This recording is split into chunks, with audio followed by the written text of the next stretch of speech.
Hello, Aries, Sun, Moon, Rising, and Venus signs. Kamusta po kayo? Sana po ay nasa mabuti kayong kalagayan. Welcome back po sa Star Tarot. At kung bago kayo rito, welcome din po kayo. Please subscribe, like, share my videos, and leave me a comment po kung nakaresonate kayo. Thank you.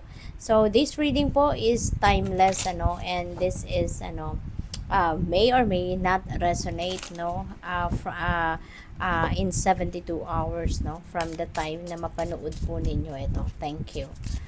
So, yung first message ninyo is Two of Swords. Ayan. So, indecisive ang karamihan sa inyo, Aries. Meron kayong desisyon na kailangang gawin sa ngayon, pero ayaw nyo muna, nire-refuse, siguro ninyo muna ito na pansinin. Hindi ninyo muna ito pinag-iisipan sa ngayon, pwedeng ayaw nyo muna, dahil siguro hindi pa kayo ready, to make a decision, or pwedeng ayaw ninyong, you are just choosing not to make a decision, kaya kung kailan kayo maging handa, kung kailan kayo maging bukas na makinig, sa ninyo, sa intuition ninyo, kung kailan kayo bukas na isipin, yung kung ano man ang desisyon na kailangan ninyong gawin dito, then make sure, na pag-isipan ninyong mabuti before you make a decision. Okay?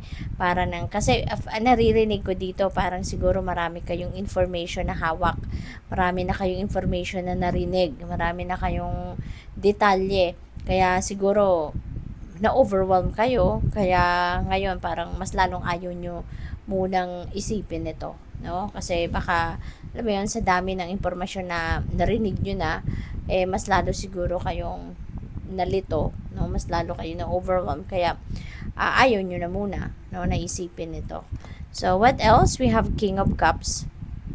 Ayan. So maybe you need someone to talk to, para na maging maging magaan ang inyong pakiramdam.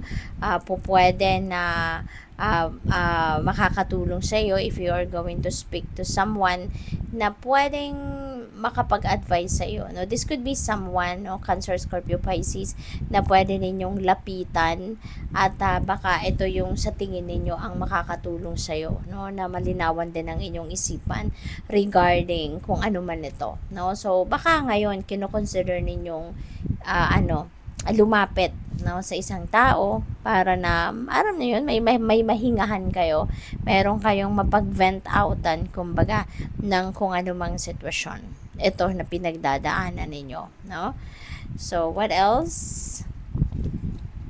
We have Seven of Wands. Wow. So probably ang issue dito could be because may mga tao siguro na pwedeng nang-i-intimidate sa'yo, may mga taong sigurong nang aaway sa'yo, naninira sa'yo, baka yun ang kailangan mong pagdesisyonan, kung ano yung gagawin ninyo rito sa sitwasyon na to or sa mga taong ito.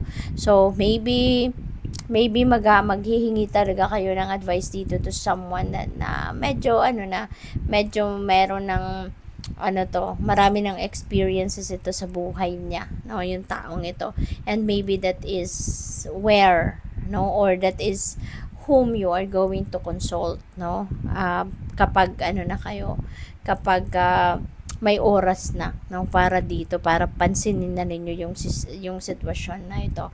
Kasi dito, just stand your ground, Aries, stand your ground. Yun, nasa defensive mode kayo, kasi pwedeng nagbabantay din kayo, naghihintay kayo ng kung ano man ang gagawin nila or ng mga tao sa paligid ninyo, kasi pwedeng work situation ito, pwede rin ng mga kapitbahay, 'di ba? Mga maritas at marisol na kapitbahay. So baka yun din ang mga nang-i-intimidate sa iyo, nang-chichismis sa iyo. So, kayo, nakabantay din kayo sa kung ano ang pwede nilang gawin, and maybe that is when you're going to take action kung medyo siguro mapansin niyo na parang hindi na tama ang ginagawa nila sa iyo, Pero yun nga, maaaring magpa-advise ka dito. We have Queen of Cups. Ayan. So, yeah. Feeling ko rito, talagang meron kayong gustong lapitan, no, na tao para sa inyo, makapagbigay sa inyo ng opinyon, makapagbigay ng ibang perspective, no? Pwedeng ganon. At baka yun ang makakatulong sa iyo na makapag-desisyon kayo ng tama. At this is also an invitation para sa iyo na pakinggan ninyo yung inyong intuition kasi merong guidance ang universe para sa iyo, no? Maliwanag ang buwan, lahat ng stars, no? Ang liwaliwanag ng stars. So you are being illuminated, no? You're being enlightened, you're being illuminated dito. So sana lang pinapakinggan ninyo talaga yung guidance sa inyo ng universe dito. And that comes through sometimes yung guidance ng universe pumapasok through panaginip, no? And most of the time naman pumapasok through intuitive messages and intuitive nudges. So pay attention kayo dyan, no? Kasi pakinggan ninyo, no? Guided kayo. Maliwanag ang buwan, maliwanag ang mga between. So binibigyan kayo dito ng kaliwanagan sa inyong isipan, no? Ginagabayan kayo ng universe, no? Kasi itong pinagdadaanan ninyo ngayon, troubled waters, no? Yung tubig dito, 'di ba? Hindi siya kalmado.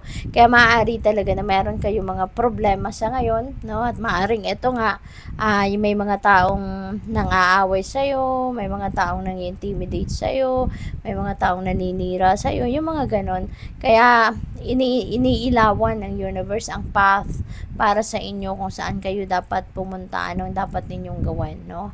Para na makaahon kayo from these troubled waters, no? Which is the problema or which is the sitwasyon na hindi maganda. Okay? So, tignan natin kung ano pa ang mga messages ninyo. And maraming salamat for subscribing to my channel. And if you haven't subscribed yet, subscribe na po kayo. Thank you. And there is a join button po sa baba ng video. Kung interested po kayo na mag-member sa channel, yun lang po ang i-click ninyo. Thank you. So, we have courage, no? Kailangan ninyo rito ng tibay ng loob. Okay? Magpakatatag kayo. Kaya ninyo yan, Aries. Wala namang problema na hindi natin kayang solusyonan. Kaya kung ano man ang mga pang-intimidate sa iyo ng mga tao, kung ano man ang mga pang-sabotage na ginagawa ng mga tao sa paligid ninyo, kung mayroon man, tatag lang ng loob, tibayan ninyo ang loob ninyo, magdasal kayo, and use your own judgment and discernment, no, sa inyong sitwasyon. Kasi merong mga sitwasyon sa buhay natin na kailangan talaga nating harapin, kailangan nating labanan, pero may mga sitwasyon din na kailangan na lang natin dedmahin. So, i-discern ninyo, use your own discernment, no, and judgment sa sitwasyon. Tignan ninyong maigi kasi baka hindi naman na kailangan na harapin ninyo, 'di ba? Or baka kailangan na action na ninyo agad, diba? So, kaya nga dapat nakikinig kayo sa inyong intuition because the universe is guiding you, no? Is guiding you kung ano ang dapat ninyong gawin. At magpakatatag kayo. Okay? So, we have creativity. Maaari yung creativity ito could be creative decision, no? Creative, gamitin ninyo yung inyong creative ideas para na ma-solve ninyo yung sitwasyon na ito. Okay? Kasi baka sa ngayon kailangan mo ng something na out of the box, no? Yung style na pagharap mo sa problemang ito, maybe you need something na maging creative kayo rather than yung dati na ninyong style ng pag-solve ng inyong mga problema. So, we have stimulate. Ayan. So, mag-isip na nag-iisip kayo and you will be stimulated, no? Yung logical mind ninyo. Diba? So, maganda yan. Gagana yung inyong intuitive mind, yung inyong ang inyong logical mind para nang sa gayon yung pagdedesisyon ninyo would be in balance, diba? So maganda yon. So, what else? We have reflection. You may need to do some kind of reflection siguro sa ngayon, Aries, para nang sa gayon, makapagmuni-muni kayo at makapag-isip kayo ng mabuti. Makapag-isip ng maayos. Okay? Kasi lalo-lalo na kung siguro, kasi nga, 'di ba? Siguro feeling ko, ang iba sa inyo, nag-worry din kayo kasi nakaapa kayo dito sa troubled waters, 'di ba? So, siguro talaga, apektado din kayo. No, maaaring nai-stress din kayo, kaya gustong-gusto nyo nang makaahon from that, 'di ba? Kaya mag-reflect kayo so that you would be able to figure out what is the best thing to do. At kapag nagre-reflect din tayo, pwede natin examinin yung nangyayari sa buhay natin, at saka during reflection, then dyan din pumapasok, no, yung guidance from the divine universe. Okay, so good luck po. Thank you for watching Love and Light. Namaste.